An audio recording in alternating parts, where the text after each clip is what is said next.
అనగననగరాగ మతి శైల్యుచునుండు తినగ తినగ వేము తీయనుండు సాధనములు పనులు సమకూరు ధరలోన విశ్వదాభిరామ వినుర నా బడి.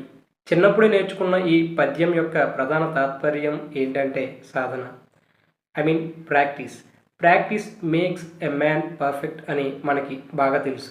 ఏదైనా ఒక నైపుణ్యాన్ని మనం వ్యక్తిగతం చేసుకోవాలంటే ముందుగా దాని యొక్క ప్రాముఖ్యత తెలుసుకోవాలి, తరువాత దాన్ని నేర్చుకోవాలి, తరువాత ఏదైతే నేర్చుకుంటామో దాన్ని సాధన చేయాలి, తరువాత దాన్ని మనం మన వ్యక్తిగతానికి అన్వయించుకుంటే ఆ స్కిల్, ఆ నైపుణ్యం మనదవుతుంది. ఇక్కడ నా పాయింట్ ఏంటంటే ఇప్పటివరకు మనం కొంత ఇంగ్లీష్ నేర్చుకున్నాం.